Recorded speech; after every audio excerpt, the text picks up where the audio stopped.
네, 오늘은 미국 S&P 글로벌 제조업 PMI를 살펴보도록 하겠습니다. 어제는 ISM PMI를 살펴봤는데 상당히 부진한 것으로 나왔고요. S&P 글로벌 제조업 PMI는 다른 모습을 보이고 있어서 함께 비교를 해보면서 살펴보면 좋을 것 같습니다. 2월달 데이터가 52.7을 기록했습니다. 우측 하단 그래프 보시면 저점이 뚜렷하게 반등하고 있는 모습이 나오고 있고 1월 51.2에 비해 더 상승을 했고요. 예비치보다도 상회한 그런 확정치 결과를 가져왔습니다. 이런 의미는 제조업 부분의 경기가 2달 연속 확장세를 유지하고 있다. 이렇게 볼 수가 있고 지금의 이런 성장률은 22년 6월 이후 가장 높은 수준이다. 이렇게 볼 수가 있습니다. 따라서 ISM 제조업 PMI와는 달리 S&P 글로벌 PMI는 미국 제조업 경기가 2월달 들어서면서부터 더 눈에 띄게 성장이 가속화되고 있다. 이런 모습을 보여주고 있고요. 세부적으로 보더라도 생산과 신규 주문 측면에서 더 강한 속도로 증가세가 나왔고 더불어서 고용 증가세도 유지가 되는 것으로 나왔습니다. 이 세 가지 항목들만 놓고 보면 긍정적인 전망이 계속 지속되고 있다. 이렇게 볼 수가 있고 그러다 보니까 가격이라든지 이런 측면에서 인플레 요인이 더 강하게 작용하는 것으로 나타났습니다.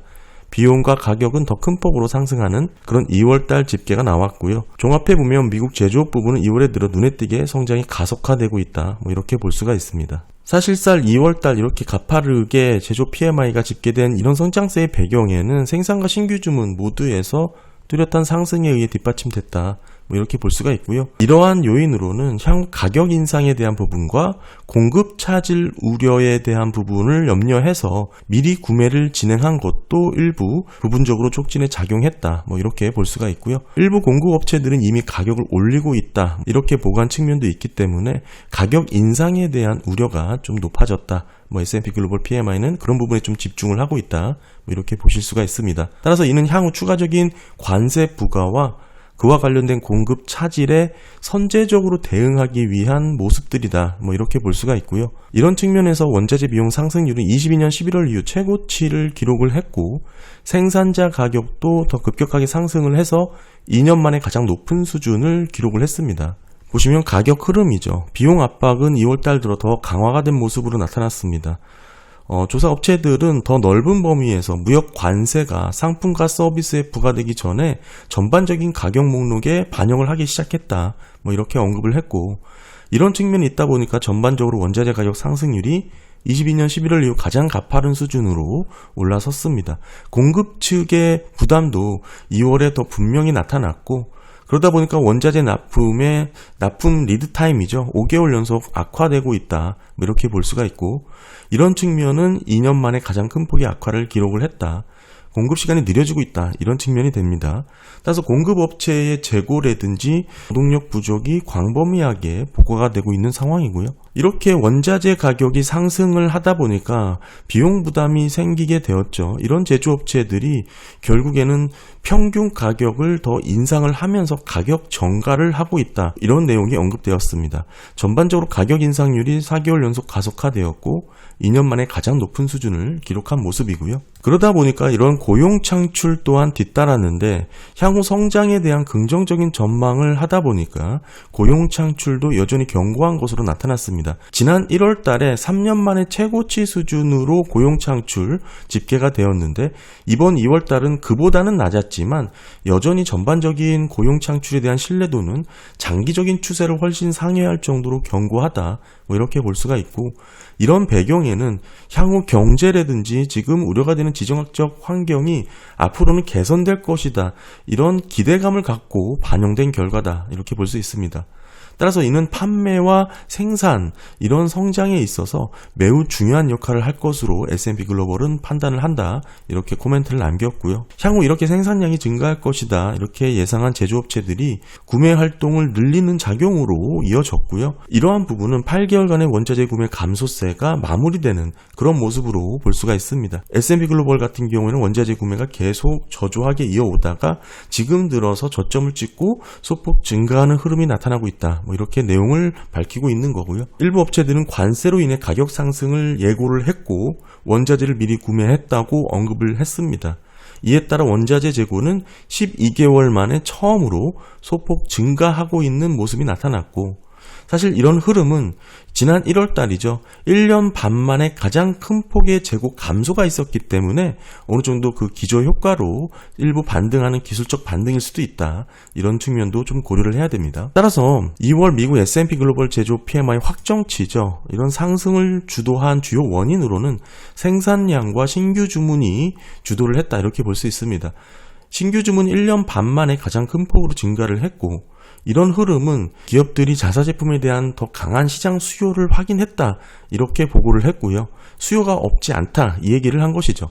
더불어서 이런 신규 주문의 증가는 고객들이 가격 상승에 대한 우려, 더불어서 공급 문제에 대비해 미리 재고를 축적하려는 욕구에 의해 촉진됐다. 이렇게 언급을 하고 있습니다. 따라서 결국 신규 주문조차도 하재기 현상으로 나타난 그런 측면이다. 내용을 언급하고 있습니다. 다만 국제 수요라고 볼 수 있는 부분은 여전히 부진하다. 그러다 보니까 신규 수출 판매는 2월달 9번째 연속으로 감소세가 나타났고, 이는 작년 11월 이후 가장 큰 폭의 감소로 확인되고 있습니다. 따라서 지금의 신규 주문 증가가 어떤 모습인지 좀 세부적으로 이해를 하는 데 도움이 되는 내용이고요. 생산 보시게 되면 22년 5월 이후 가장 빠르게 증가한 모습입니다. 그렇긴 하지만 수주 잔고는 29개월 연속 감소를 했습니다. 이 부분이 상당히 의미가 있는데, 결국에는 2월달 PMI 상승을 주도했던 이 생산과 신규 주문의 흐름이 일시적일 수 있다. 이 내용을 내비치고 있습니다. 고용은 말씀드렸다시피 4개월 연속 고용 증가가 나타났지만 최근에 생산량과 신규 주문이 늘어난 거에 비해서 크게 늘어나진 않았다. 더불어 1월에 비해서 감소했다. 이렇게 볼 수가 있습니다. 정리를 해보면 S&P 글로벌 제조 PMI 확정치는 이런 내용입니다.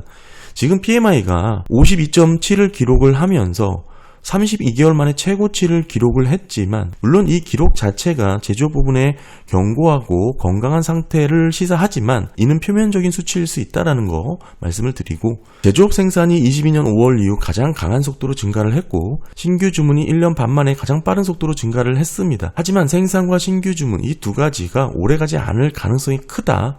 그런 내용의 많은 증거가 있다라고 S&P 글로벌 측면에서 코멘트를 하고 있고요. 더불어서 생산과 구매, 이런 부분은 기업들과 고객들이 가격 인상과 관세 부과 이전의 공급 문제를 피하기 위해서 재고를 축적하면서 나타난 그런 현상이다. 그렇기 때문에 수출은 급락을 했습니다. 이런 부분이 GDP 마이너스 역성장하는데 주요 요인으로 작용을 했고요.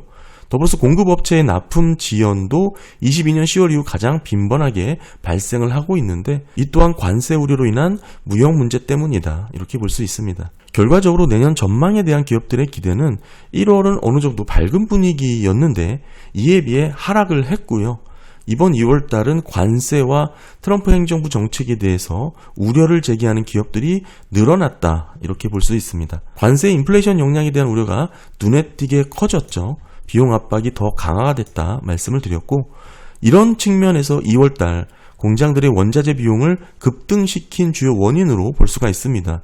이렇게 높은 비용이 고객에게 전가가 되었고, 그 결과 2년 반 만에 가장 높은 가격 수준을 기록을 했다. 추가가격 인플레이션이 나타났다. 이렇게 언급을 하고 있고요. 제조업체들은 이러한 인플레이션이 향후 판매에 악영향을 미칠 것이다. 이렇게 전망을 하고 있고, 더불어서 연준은 인플레이션이 높기 때문에 더 매파적인 입장을 취할 수밖에 없다. 이런 측면도 우려를 하고 있는 것으로 나타났습니다.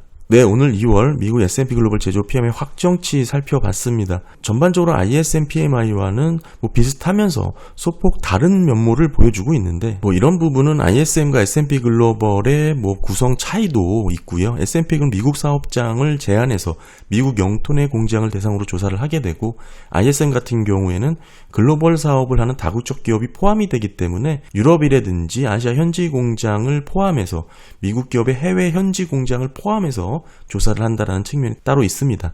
더불어서 S&P 글로벌 같은 인플레이션 관련된 질문이 더 많이 포함이 되었고, ISM 같은 경우는 구매 관련 질문이 많습니다. 특히나 ISM 같은 경우에는 구매 담당 임원이라든지 조사 대상이 특정되어 있는데, S&P 글로벌 같은 경우는 그보다 좀 광범위한 직위로 넓혔습니다. CEO가 참여하기도 하고 CFO도 참여를 하게 됩니다.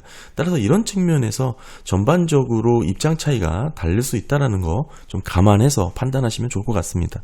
네, 오늘 2월 S&P 글로벌 제조 PMI 살펴봤습니다. 감사합니다.